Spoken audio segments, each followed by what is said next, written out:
Over 50% of managers are considering playing their bench boost in either Game Week 1 or Game Week 2. Yes, you heard that right.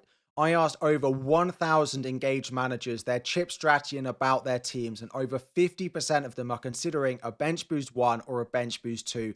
So I thought I should talk about it. We're going to look at the pros and cons. We're going to talk about what it means for your free hit and your wildcard, your other chips that you might want to play, and we'll have a look at two different drafts and what it means if you want to go without Erling Haaland.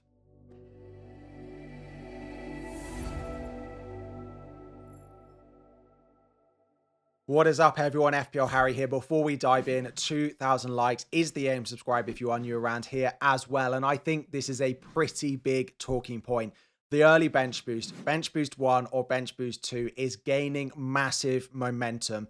I'm getting comments about it. Am I considering it? Should we do it? What are the pros of it? What are the cons of it? And what does it mean for the rest of your chip strategy? So that is what we're going to do. And that is what we're going to discuss in a lot of detail during this video. So if you're definitely doing it to if you are definitely not, hopefully this is going to be an interesting discussion because I have definitely considered it for my team over the past couple of days in making this video. So I put a poll out and we'll be using the rest of the poll in a video later on this week. Thank you to every single one of you who has already filled out that form. But one of the questions I asked is, are you considering an early bench boost? And I expected the results to come back at 10%, maybe 20%. You could stretch up to 1 in 4 people.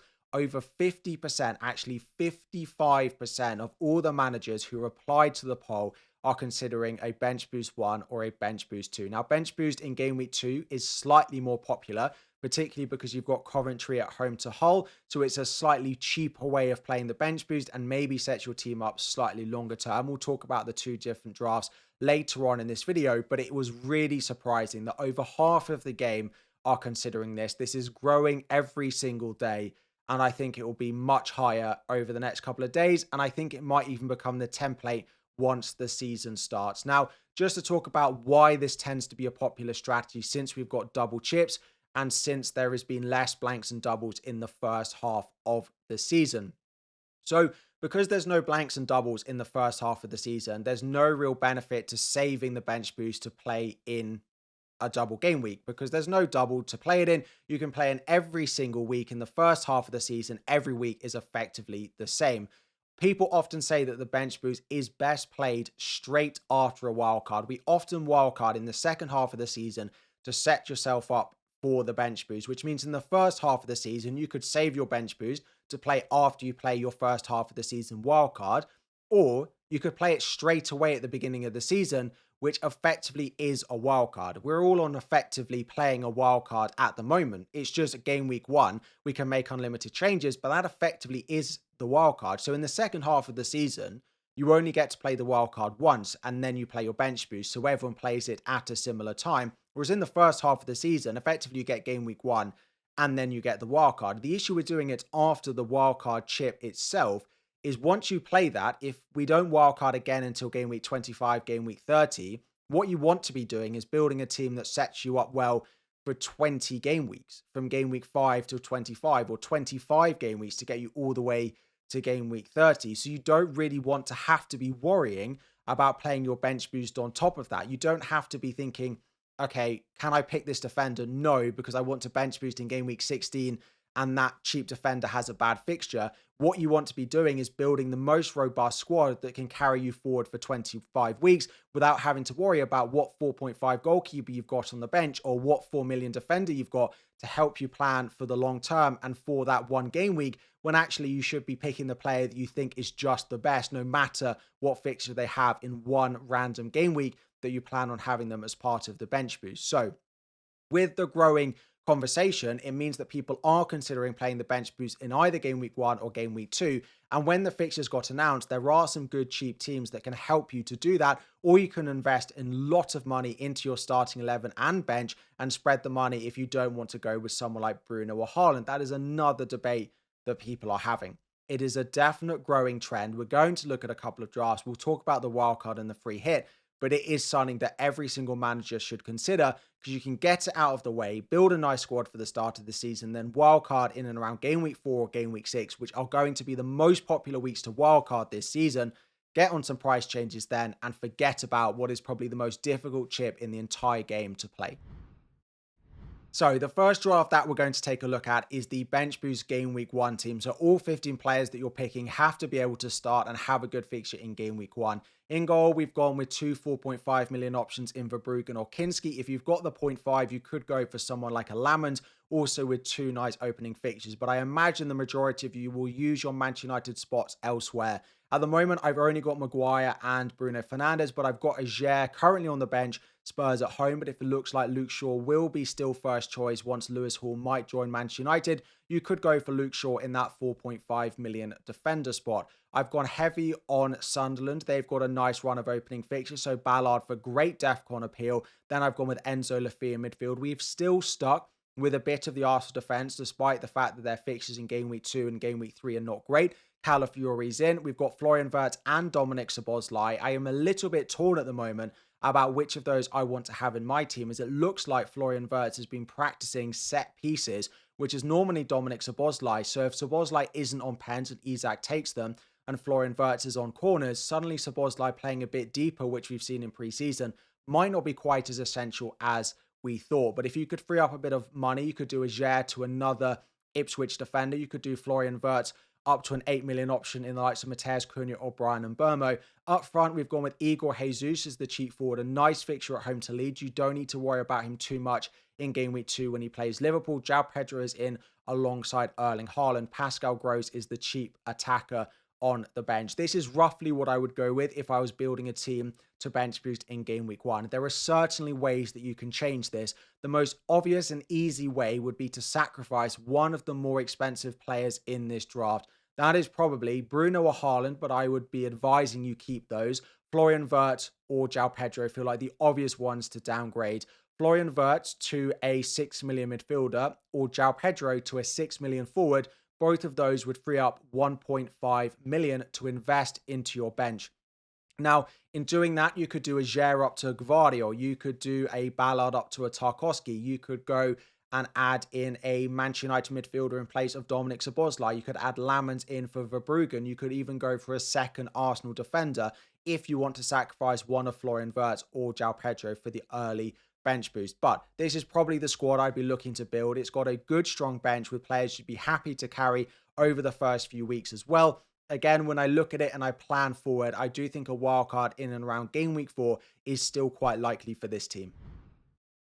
Now, looking at a bench boost Game Week 2 team, I actually slightly prefer this structure. So we've gone with Kinski again, but it's actually Petrovic who's gone as the backup. I've tried to keep a lot of the players consistent across the two drafts. So you can see the sort of small changes that I'm making. Of course, I could change Ballard to another cheap defender here, or I could change Thomas, I could change Florian Wirtz, I could change João Pedro, but to keep the majority of the draft the same, just to show you what the difference is between a Game Week 1 and a Game Week 2 bench boost would be. So in goal, we've changed Petrovic in for Verbruggen. We've actually gone with Calvert-Lewin in place of Igor Jesus. Igor Jesus' fixture in Game Week 2 is difficult, whereas Calvert-Lewin has Brentford at home. I really like that. In the options on defence, instead of going for Ipswich and Brentford, I've gone for a double up on the Coventry defence as they play Hull at home that week. You could even go with Rushworth as your backup goalkeeper if you wanted triple Coventry at home to Hull in Game Week 2. I've also opted for Tavernier.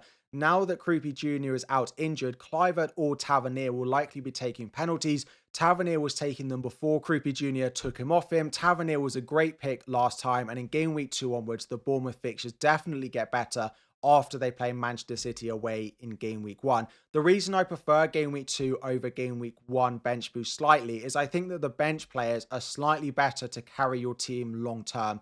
Someone like an Ajer, someone like a Luke Shaw, someone like an O'Shea, I don't think are that beneficial to your team after Game Week 1 when you play them in the bench boost. However, someone like a Tavernier and a Thomas, I think have a lot more utility going forward. I like Calvert-Lewin's long-term fixtures better than I like someone like Igor Jesus. There's not much to pick between them. It's mainly changing the players on your bench and finding the players that you like. I do prefer just about this squad. It's pretty similar to what I've got. You just have to be able to find that 0.5 million to upgrade a midfielder to someone you like, to upgrade a 4 million goalkeeper to a playing goalkeeper. So that's sort of $1 million and $1.5 million you have to find elsewhere in your squad but it does allow you to get the bench boost out early in game week 1 or game week 2. But as I've said, it does have an impact on both the wildcard and the free hit. Now, I haven't built an early bench boost draft that doesn't have Erling Haaland in it. If you watched my rating draft video yesterday, I did rate some drafts that didn't have Erling Haaland in it, and I just basically don't think you can really spend the money well unless someone like Bukayo Saka or Cole Palmer make themselves look like good picks before the start of the season.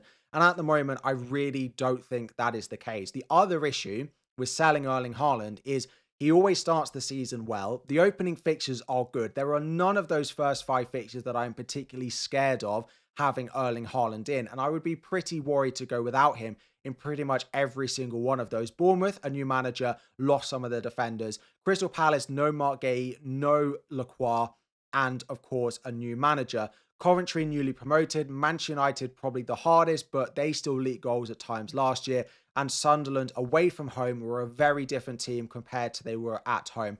And the big elephant in the room, if you go without Erling Haaland, what do you do in game week 3?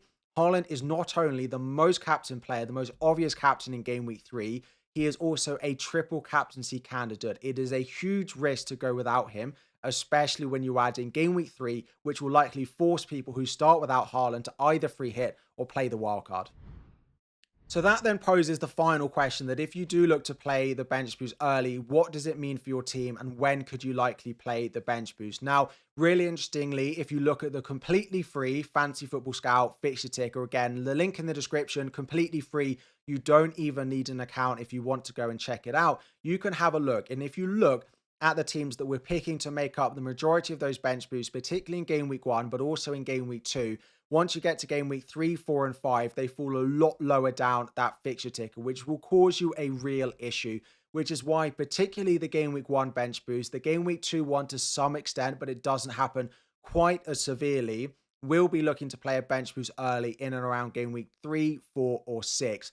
Now, to look at the other options, in case you do want to play the bench boost early, where would you play the wildcard? Game week 2 for me, I hate. If you're on a game week 1 bench boost, game week 2 wildcard, I would massively rethink it. We won't learn very much in game week 1. We won't know whether players are going to be back. The transfer window is still open. It is just too early to be playing the most powerful chip in the game. Game week 3, I also don't massively love.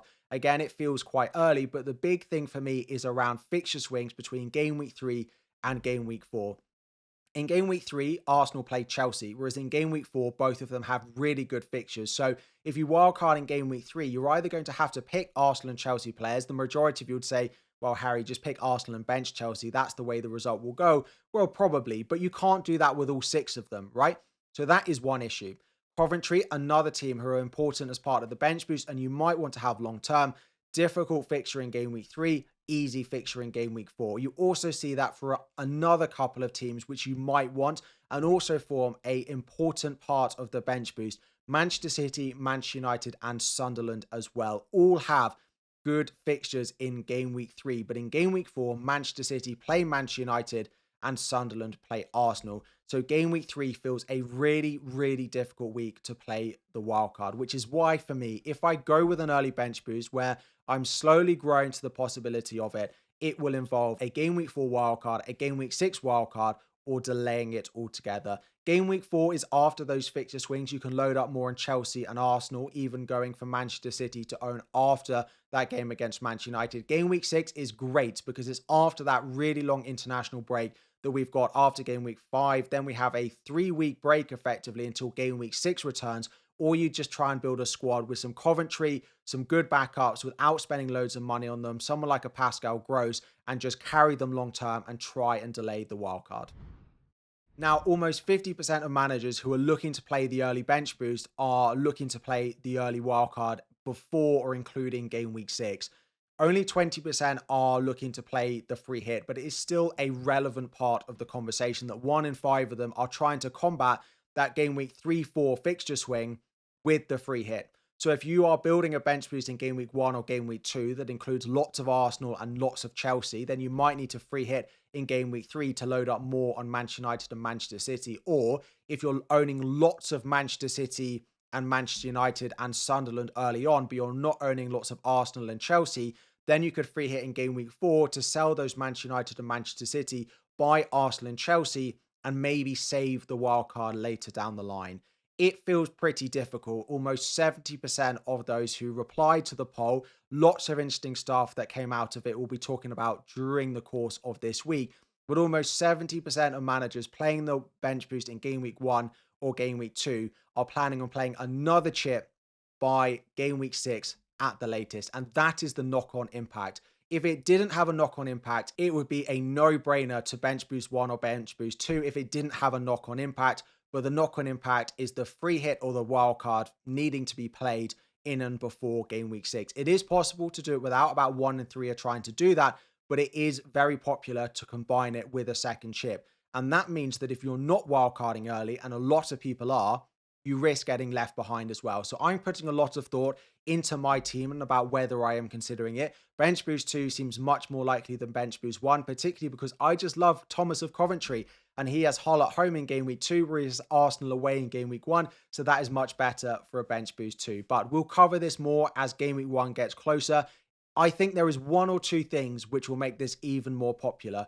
If we get a 4.0 million goalkeeper starting the season for their club for whatever reason, if one of the starting goalkeepers gets injured, so means in game week 1 or game week 2, there'll be a 4 million goalkeeper, it will become even more popular because the less money people have to spend on that bench earlier on in the season, the more popular it's going to be. Anyway, let's wrap it up there. We've had a look at Bench Boost 1 and Bench Boost 2 teams. We've highlighted the teams that you might want to invest in, what it means for wildcard and free hit. If you've still got questions about that early chip strategy, drop it all in the comment section down below. We will be doing a complete chip guide in about a week's time where I'll discuss any questions you've got here. Free hit, wildcard, bench boost, triple captain windows, not just in the first 6 weeks like we've spoken about, but over the course of the first half of the season as well. Thank you all for watching. Drop a like if you've enjoyed, subscribe if you are new, and I'll be back again very soon.